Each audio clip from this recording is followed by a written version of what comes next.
It's nefarious, man. Like, the brain works in fucked up ways. The mind is one of the most deceiving, manipulative pieces of equipment, flesh, human bodies on earth. I never have trusted my brain. All of that weight lives in your head, and you are the decision maker. Psychology of Entrepreneurship. Hi, it's Ronsley. If this is your first volume, welcome. This is a weekly series where I go inside the mind of an entrepreneur, artist, athlete, academic to decipher what is the psychology of our decisions. Ladies and gentlemen, it is amazing how far this show has come and the kinds of people I've managed to meet and the opportunities that have risen from there. Also, how good are the team at Must Amplify? Everyone that works on this show makes it better every single week. My next guest, I've known for years. I've cooked for her birthday. I've watched her over the last few years be an amazing mother to Arya and Declan, while somehow being the wife of one of my dearest friends, who is also a huge dork. Today, on The Psychology of Entrepreneurship. Hi, I'm Peri. I used to be a competitive table tennis player.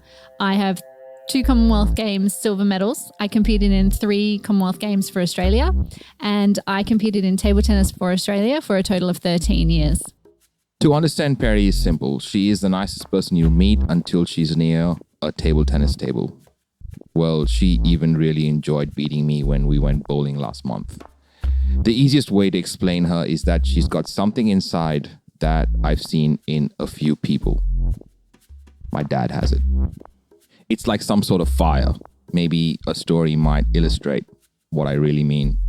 Peri, was there ever a time your anger got the better of you after a game? Yes, one time.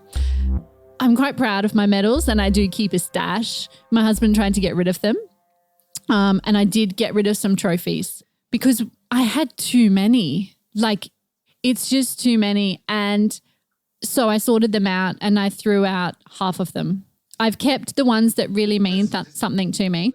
So if you have a glass cabinet, 2 doors full of trophies, and you have 2 of them. And then you have medals as well, which are smaller, which are great. So you can package them up. I have 5 trays of medals that would probably have 50 medals in each. So I have a lot. But the one I disposed of purposefully, I was at a Queensland Championship and I had a bad loss in the semi-final. I lost to a girl that I believed I was better and I didn't realize I could lose, and she beat me at my game. She did a better job at it and hats off to her. But when I got my medal, I came home and I swiftly threw it in the Brisbane River. I think it's there at the bottom still. When the U.S. women's gymnastic team won gold at the London Olympics, local gyms became flooded with calls from parents wanting to enroll their children in classes. But long before this summer, there were many young girls already hooked on the sport with dreams of greatness. But those dreams can't come without sacrifice. Okay, girls, 5 straight jumps, 5 split jumps. More than 1,000 kids take classes at Ariel's Gymnastics every week. Come on, chin up. But only a select few wear the orange leotard. Good, back leg up a little more. These are the gym's competitive gymnasts, little girls with big dreams. One of my goals is to keep on sticking back walkovers on the beam. Maybe get a scholarship. My ultimate goal is to be a gold medalist in the Olympics. So today, ladies and gentlemen, we go inside the mind of an international athlete, someone with so many medals that she has lost count, someone who was on the verge of representing Australia at her 4th Commonwealth Games before finding out that she was pregnant with her first child, someone who is meticulous and prepared and easily one of the most competitive people I have ever met. I would not want to get inside a steel cage with her. So, where did this all begin? I suppose is a really good place to start. Well, I think at the start, I didn't really care for table tennis. I was a tennis player. And my cousin only just said, oh, come to this junior fixture night. And I said no, I didn't want to go.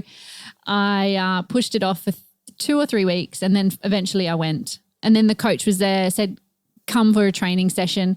And then 3 months later, I made the team to go to the state championships, and they put me on a plane, and I'm like, oh, this is exciting. And then my coach said, oh, listen, don't expect to be ranked in Queensland. Of course, I came out number 3. Like, that's awesome. And then the following year, I came out number 1 in Queensland. I won the state junior title. So, but then you go back to training, and the coach says to me, well, no one wants to train with you because you talk all the time. So clearly I had some skills, but I was not focused at all. If you don't know, and I haven't mentioned this before, I'm a fan of Liverpool Football Club since I was 8 years old. I'm an athlete at heart, and I like nothing more than seeing and leading a team to achieve something we've never done before. I get a lot of my learning from watching Liverpool games because I watch every single one of them. It doesn't matter if the game is at 1 a.m. or 5 a.m. It doesn't matter if I'm in the US or in India or in Australia. The only way I'll not watch a Liverpool game is if I'm on an airplane or there is an engagement that I just can't get out of. In fact, just this morning, I delayed writing this script to watch Liverpool versus Bournemouth at Anfield. So over the decades supporting my favorite football team, I've watched the lack of focus affect performance. So it was just a muck around session, something to do from the afternoon. My sister eventually got involved as well, and we just did it. So I think that was the very start of my table tennis, and I just didn't take it seriously. It was just more fun. It was social. And I love that about it compared to tennis. It wasn't very social because you were so far away. You generally played with a coach and it was just a bit boring. But playing with someone else and then you can talk to them while you're hitting was great. And then finding out, oh, they don't actually want to practice with you because you talk too much was a bit like, oh, so now I actually have to practice properly. But I did. After that comment, that's when I got a bit more serious. So that's when I started getting national rankings, competing for Queensland. We hit a point when I got to 16, I made a national team, and I didn't think that that was going to happen. I wasn't on the list for the national team. Like, they'd already picked their A and B team. And then I think one girl couldn't go or something like that. And I'd performed really good at that nationals. And they said, well, Peri's in there, put her in. So I was in the B team. And we actually made the final. We beat the A team, and they were like, wow. Most of the A team ended up quitting that year or a few years after because they'd lost. They saw these up and comers coming. And at that tournament, I was actually approached by a sponsor. Sponsors. There is something about getting a sponsor that makes things a bit exciting. It's a mark of belief. It's a mark of support, and definitely the mark of what the next level looks like. Before Peri gets into the story of how one of the world's most prominent sporting brands sponsored her, I was curious about rest and refresh. What part did that play in the life of a professional athlete? When you're training, it's not just like a job. You have to be up there. You have to be totally focused. You have to be on the ball, trying to improve every shot that you do. Peak physical fitness. It's really hard doing your training every single day. And it's not just like a social sport where you hit and giggle. This is serious stuff. And I think that's where having a day off really plays a role to refresh your head. And you can actually think about it on your day off and go, okay, well, that's where I need to work on. And it gives you more perspective, I think, not just train. It's just stop. Different, refresh. It gives your body a break as well as your head. And then I think even I've heard of people who come back like a week, 2 weeks, 2 months later to training, and they're like, I'm playing amazing. They can still come back and play amazing because their head is then right. Their body may need a couple more weeks training, but their head is so refreshed. They've actually processed things in their head. And even now, going back to playing very sporadically, I can see points that I can improve on. And that gets my adrenaline pumping because I'm like, I can actually be a better player because I can see my weaknesses and I can improve them because I'm more mature, because I'm not playing as I did day in, day out. And I think it is really good. Have the day off, get some perspective, refresh everything, body, mind, and you're healthier to continue and do another 6 days of 3-4 hours training a day and work as well. Research conducted by Time Off showed that 78% of employers that were interviewed agreed that vacations improve an employee's focus, with 81% also agreeing that it alleviates burnout. We've been following the competition in Sudan. We didn't see you there. What happened? As usual, I think we have a problem with fund. I was actually waiting for my association to get back to me on time, but unfortunately, what I heard from them is that Nigeria is not funding us to Sudan, so we have to, again, take out our money from our pocket. So the same thing I did last year to Cameroon, and I don't think I can be able to do the same thing again this time. This is 2016. I've not been paid the one that I went for last year, and I don't think it is going to be advisable for me to pay another money to Sudan. So that's why I didn't go, actually. But it is very, very painful. I'm really, really hot concerning this competition. That was Olufunke Oceanaike. She is a Nigerian table tennis player and competed for Nigeria at the 2012 Olympics. Sustaining your art and your craft and your joy is everything. Because every time we make an excuse for not doing that, we are influencing the closest people around us who we are giving the permission to do exactly the same thing. About that sponsor, Peri, how did that first start? How did that happen? So the sponsor came up to me and said, I'd like to sponsor you. Would you like some goods for free? And I'm like, yes, that would be amazing. So he gave me a box of goodies and I was super excited. I'm like, free stuff, that is so cool. I was only on like a half sponsorship. And then the following year I did another good performance in nationals and I got a full sponsorship. So from then on, I was receiving a massive packet of goods every January from Japan because it was sponsored by Butterfly. Tell them what you need and they'd come with this massive pile of rubbers which you glue on your bat and so many bats and shoes and shirts and socks, you can name it. It came in this, it was like Christmas. Maybe that's where I got my passion from, my drive from free stuff arriving at my house. Yes. Having Indian blood, I can tell you that I love free stuff. So that was how it started. When did you make it big time? And did luck play any part in that equation? Then obviously I made the national team, women's team, and that was like, whoa, this is big time. And then from there, because when I made the national team in 18, that was 2000 Olympics. So they had a special Olympic athlete program where there was heaps of money pumped in to the athletes just to train full time. And then following the Olympics, all of the funding cut. So all of these players quit except for 2. So 2 were left and then up came the rest. So I think on that 2000 Olympics, I came in 8th in the trials, but then there was like 3 or 4 players that quit. So we were left with the 1 and 2 and then up we come. So that's how I made the team. And I think from then, the Commonwealth Games and Olympics was a real goal because table tennis was first introduced into the Commonwealth Games in 2002, and that was when I was 19.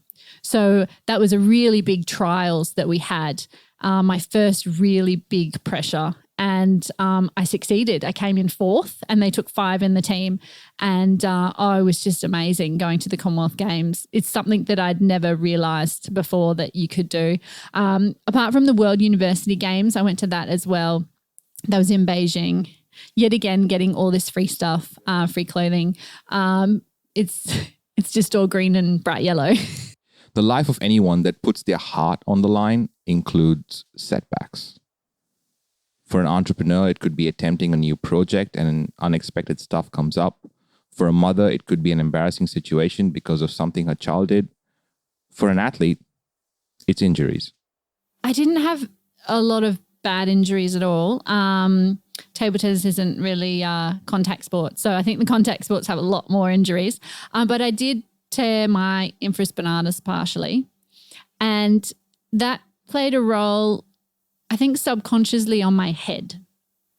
So instead of using my arm in a natural motion, I ended up using my traps to pull the ball up. And I would get more pain because I didn't trust that my arm could do it anymore. So I ended up actually competing in the Olympic trials after I'd torn it very recently. So this was the second time. I did the same injury 2 times. So it was the second time. And that was when I had a real chance for 2008. And my arm I couldn't hold it up. It would just flop and fall. And so I ended up losing and not making it. But from then on, I was always scared that it wouldn't hold up. Do you know what I mean? And I should have really done more work on it, visualization and tried to relax more, because always my traps would then take the load. And that wasn't very good, because in table tennis, you really need your hand and your forearm, wrist, just to move the ball as quick as you can, because you need to create the top spin or the back spin. So that's one of my regrets, not doing enough in my head to manage the injury that I had. So I'm sure there's some scar tissue in there, which doesn't make it move as well as it did before. But yeah, I should have done better managing it, I think. Every injury has to be managed. Have you managed your injuries better? If you had a setback tomorrow, do you know what you'd do next? Do you know what you do to gain perspective? And while gaining perspective is important, harnessing your strengths and embracing your inner fanatic is, well, even more important. When I got into the open ranks, I made an Australian final 1 time. So basically I was, 2 times. So one was the Australian national final and one was the top 10 final. So I came second in both of those. Generally, my ranking was 4 in Australia. So we had a few Chinese that obviously started in China from the age of 5, let's say. And me starting at 12, it's very hard to compete. Plus, in Brisbane, there isn't a lot of training, really good training partners. So the level's not as good here. In Sydney and Melbourne, it's a bit higher. So the national coach actually came up on weekends and stayed at our house and trained us just to get some intense training sessions in. And that's where he gave me the nickname, the Fanatic, because I loved training. Like, I love getting more balls on. Table tennis is just such an exciting sport. And to get another ball on when it's flying at you so fast is just like, oh yeah, I got that on. It's like, whoa, that was awesome. I didn't know I could do that. Whoa, that was awesome. I didn't know I could do that. That for me is a feeling I crave. I remember the first time I realized my first business, which was a Portuguese Indian restaurant with a menu that never existed on the planet before, it became a reality. That idea used to be a drawing in a book. And here I was across the street from it while it was full with people experiencing something for the first time in their lives. That is a feeling I will never forget. Everyone has that fire in their belly. Some of us are better at embracing that gift, controlling that power, and hence allowing more attempts to the point of failure to experience something unique for the very first time. It's drive. You've just got to have it in you. If you don't have it, I don't think you're going to succeed as much as an athlete would. And you're just naturally focused and you have this fire in your belly and you just want to compete. And it's an amazing feeling. I still love competing now. I want to get out on the court. I want to compete. I don't care if I lose, just get me out there, you know? And I think a lot of these athletes, they have it in them and they love the competition. I know some get to a high level but don't like the competition. They just like the training. And so they're a different type of athlete. But I would say for me, the focus has always been there. And even in training, if a ball would go astray, I would try and kill every ball that came up as an opportunity, because I knew in a match, if some ball went astray, that's my cue. I'm on, kill the ball, win the point. When we come back, how to deal with the anxiety before the big game. And you think that you're not good enough. You think am I really here? I guess there's only been a couple scenarios in my sporting career, let's say, where I've sort of had down moments.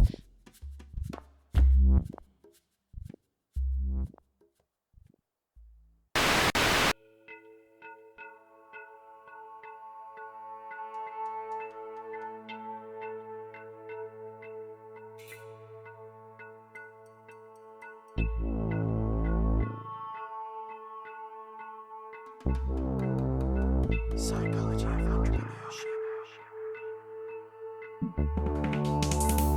The main objective of this audio project is to bring together entrepreneurs and creatives who share similar values so that they can find the courage to put out their authentic voice for the right people to hear, which allows for them to make their impact on the world.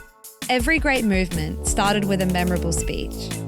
For access to full-length interviews, go to psychologyofentrepreneurship.com and click the button. Before the break, being a fanatic and changing focus. Now, to the main course of how to deal with the things that get the butterflies going in our tummy. But before that, here are some of the highlights Peri remembers as part of her 13-year international career. Okay, when I won the under 21 Australian singles champion, I won the title. Getting into the Commonwealth Games 3 times for Australia, also winning the medals. I was part of the team. I didn't play in the final. I have 2 Commonwealth Games silver medals, but that's as part of a team. We also came 4th in the India Commonwealth Games in the women's doubles, and that was huge because that was me and another girl, Vivian, just competing. We had no seeding, nothing. We just got through, and the New Zealand pair beat one of the, I think they were Singaporeans, and they're straight from China basically, and then we played the New Zealanders and beat them. And then we were in the semi-final, and it was just like, wow, how did we get here? We had the best draw, but we competed extremely well as well. And so I think that was really a highlight of the Commonwealth Games. Even though it was a 4th, there was no medal. You know, everyone looks for the medal, but we achieved it together the whole way through, and we'd never played doubles before. We had a match in India just with our teammates, like 1 or 2 sets, and that was it. And then we ended up beating most of the other countries. It was random, but super spectacular. Representing your country in any final, at any level, is a big thing. What happens when the doubt starts to creep in? Peri? Yeah, well, there's so many strategies that you're given from your coaches or sports psychs to deal with the anxiety of sport, because obviously you're generally on a big stage competing with lots of people, cameras. There's a lot of heat on you technically, right? And plus your team's there, they want you to win. There's pressure. And you could be in a different country, eating different food, not feel so well, not understanding the umpires. Everything can be different, right? Being an athlete is so random every different place you go, and you've really got to control that. So they teach you strategies how to control it. So visualization is one where you learn it, I think, from when you're young, starting, and then you become better as you get older doing it. So basically you'd start closing your eyes in a quiet place. Generally we'd lie down. I must admit I did fall asleep maybe 2 times doing this. And the coach caught me snoring. But had to nudge my foot to wake me up. Anyway, but they put on really relaxing music, and they tell you what to see. And you also have there's a special place to go. And I remember Jeffrey Hodges was one of the main people that we used to listen to for visualization. And he would create a bubble, and you're in a bubble and nothing can affect you in this bubble. And you go to your perfect spot. And my grandma has a place up on Lake Koroiba, and that was always my perfect spot. I would always go there being in my purple bubble because purple is my favorite color. You know, it's really specific to you, and you just train it. And as you get better, it can come faster. So if you're in an emergency situation, you're struggling, right? You just close your eyes quickly and just breathe, and you can see everything that you've seen prior in the visualization. So it's really training. The visualization is training for a competition scenario where the anxiety should be at its highest. So the butterflies is just one scenario whereby obviously we practiced while we were not sleeping with eyes closed. And you would just see all the butterflies coming out of your system and flying in whatever formation you would like. Mine was always like a zigzag, and all these beautiful colored butterflies. And it's actually, the butterflies are for you. They're not to make you nervous. It's to make you fly, to make you succeed. And then it just sort of relaxes you and the butterflies are gone. Do you have another scenario? I know another scenario I really liked using was when you've got things in your head and you can't stop thinking about them. You've got this treasure chest and you can see it as you close your eyes, and it's this old brown treasure chest, like the pirate ones. Yeah. Anyway, just a bit smaller. And then you open it up and you visualize that word that's, I can't, or something like that, or this girl has a good forehand, or something that is bothering you that you continually think over and over again. And you put that in the treasure chest and you lock it away, and you put the key and you lock it, and then you throw the key away.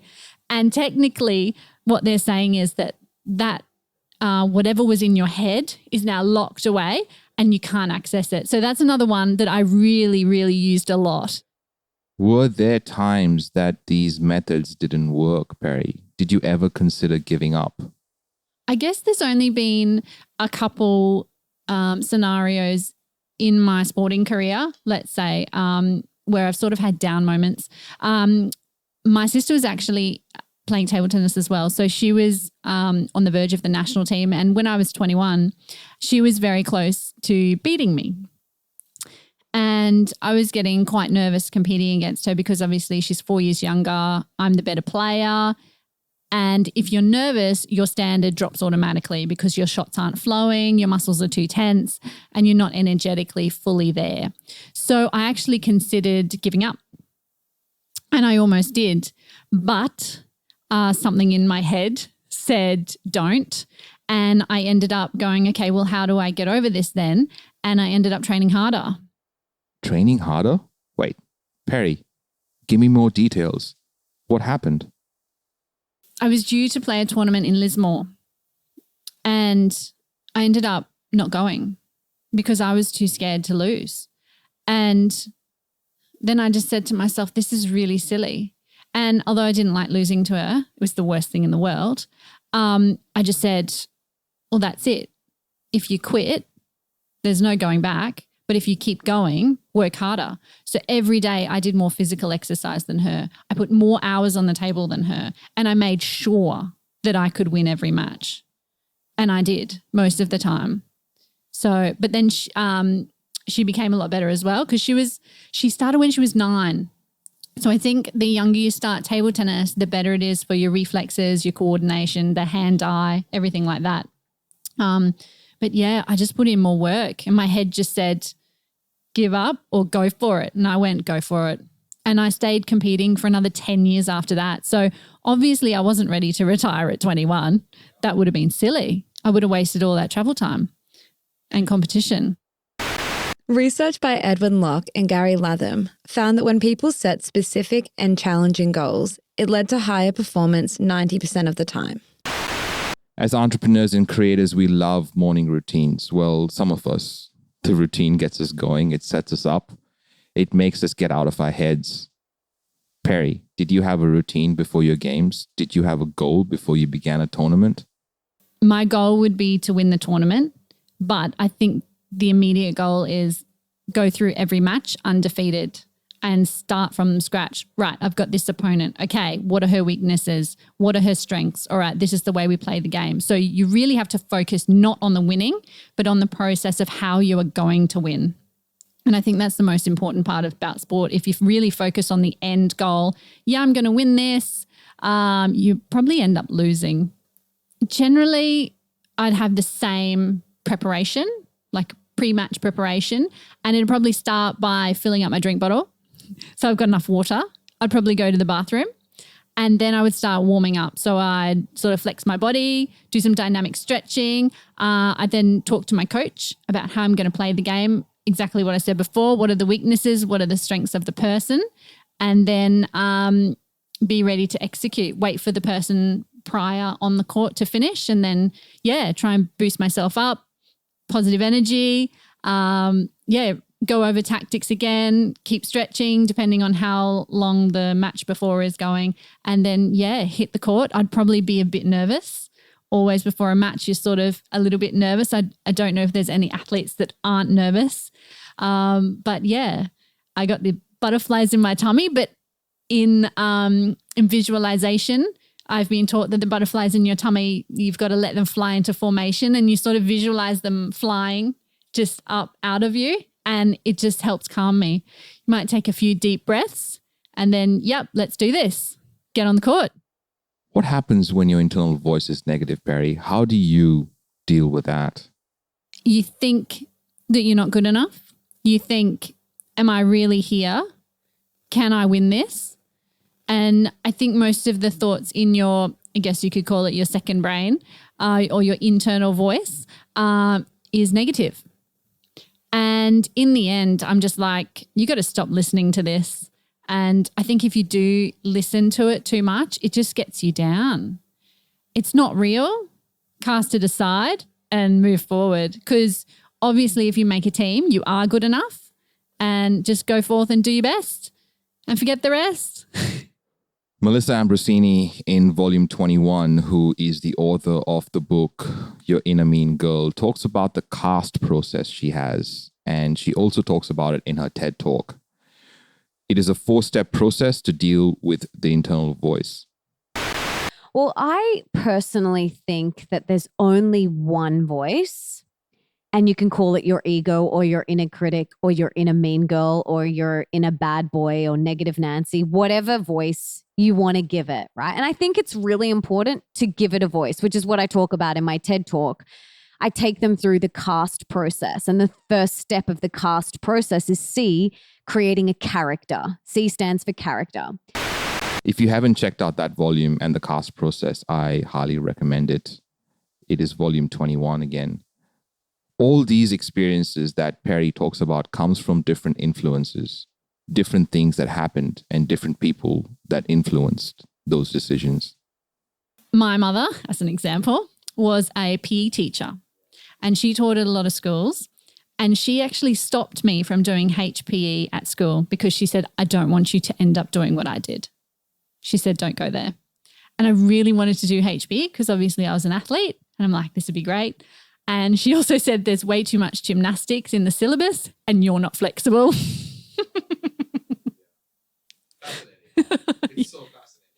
So what did I become? I became my dad and went and did a business degree majoring in professional accountancy.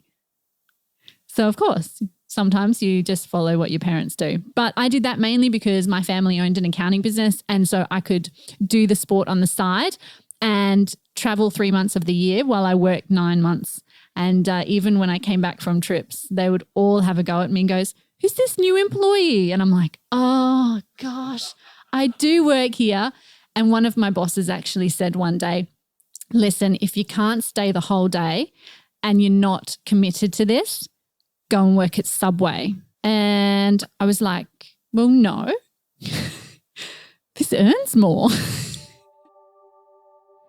It is interesting that entrepreneurs all face the same issues: mothers, artists, academics, professionals, and even athletes. How can we just do what we love and make those dreams come true? The next step is to make sure that we can fund those dreams, I suppose. Some of us work as accountants for 9 months of the year. Some of us live in shitty houses until what we love can make us money. Money, at the end of the day, is a means to an end. Before we wrap up, here is Sarah Sutcliffe, CEO of Table Tennis England, talking about the national governing body's funding suspension. When you listen to that, I want you to understand how much governance and red tape gets in the way of people's dreams and what it takes for them to overcome those hurdles to just keep moving forward. I think the first thing was actually the UK sport funding didn't go down as far as band 4. So table tennis was one of the sports that lost out to funding for the road to Tokyo. I think that's massively disappointing off the back of the performances of the last 4 years, when as an unfunded sport we delivered the best performances we had done for several decades, including a quarter-final place at the Rio Olympics. But we're tackling it, as you'd expect us to do, with our own resilience. We'll self-fund the programme as we did in the last cycle anyway. But importantly, we are part of a group that are looking to talk to Dame Catherine Granger, who's come into office now at UK Sport, and talking about how things might look going forward.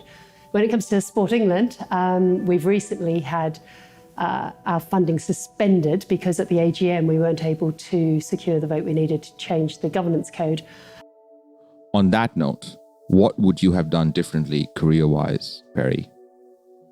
I never made the Olympics. That was the big goal I had.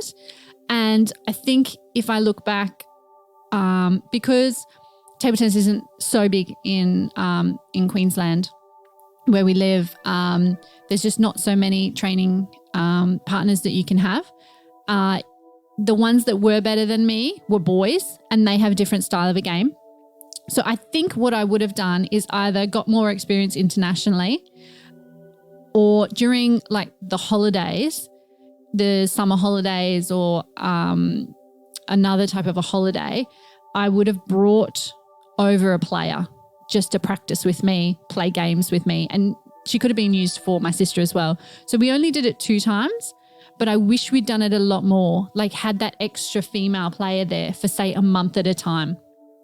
And I think it would have really helped. And also multi-ball is critical in table tennis. That's where you have a bucket of balls and you just feed it to someone. It's basically to improve your reactions and get better feeling on the ball, to say if a ball comes really fast, you're there and you can just feel where your hand is and react really quickly. And I think 1 or 2 more multi-ball sessions a week would have been really good. But I think money was the issue as well with my training. Later in life, we were saving for a house, and sometimes life just gets in the way. But I think that's what I would have done to make the Olympics, because that was the pinnacle. I think I would have even got the rings tattoo if I had, and that's not me. So yeah, I would have spent more money and hired more people to assist with our training and competition. Psychology of entrepreneurship.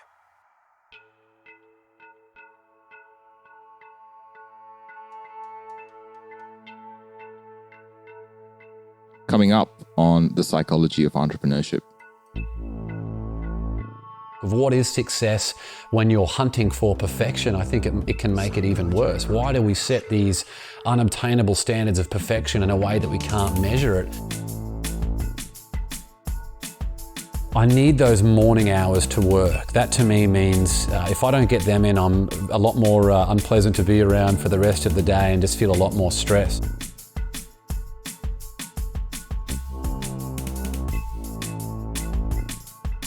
I don't ever want to hear that something's good or that, wow, that's great. I never, ever want to hear that. I would much rather have something that's far more constructive. Psychology of entrepreneurship. I interviewed Peri because she represented Australia for a total of 13 years. She has been to 3 Commonwealth Games and has won 2 silver medals for Australia, has completed a degree and majored in professional accountancy. She's had a regular radio skit on 4BC playing the game of table tennis on the radio while being interviewed. And she was sponsored to do that. In 2010, she was in the baton relay for the Commonwealth Games. She was a girl character in the Sega video game Table Tennis for the 2012 Olympic Games. She won the Queensland Open Singles Top 10 competition, beating the top 9 men in Queensland.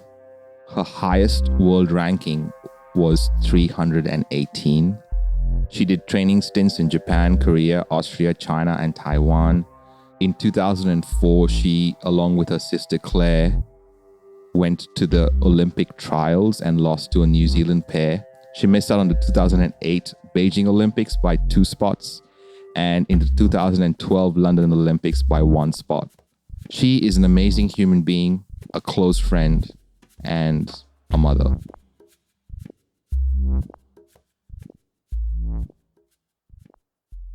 Psychology of entrepreneurship.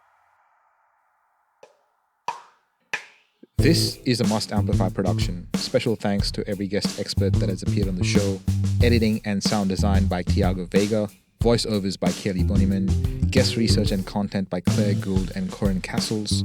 Project managed by Shannon Morrison. Produced and hosted by me, Ronsley Vaz. For more episodes and where to listen, go to mustamplify.com/POE. Hey, it's Kaylee from Must Amplify.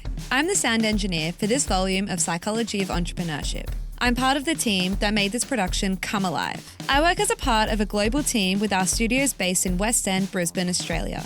If you would like a podcasting checklist, email me at kaylee@amplifyagency.media. That's KAILI@amplifyagency.media. We specialize in finding your voice and making sure it's heard by the right people. If you are considering whether a podcast is a good idea for your business, check out our other show on shouldistartapodcast.com. Cancel your plans for April 30th and May 1st this 2020 because Australia's first podcasting conference, We Are Podcast, is back for its 5th annual event. Hosted in Brisbane, Australia, this year's event will be focusing on 15 tactics to grow and leverage your podcast, your business, and your voice. You can bet that you'll leave feeling connected, inspired, and tactically armed with ways to make 2020 your best year yet. How would past attendees sum up We Are Podcast? Connection. Bloody brilliant. Formative. Creative. It's challenging. I'd say impactful, positive. Supportive. Inclusive. Completely inspiring and focusing. Fun, helpful, and generous. It's a generous event. There's a lot of giving. For more information and to purchase tickets, head over to wearepodcast.com. And that's a wrap.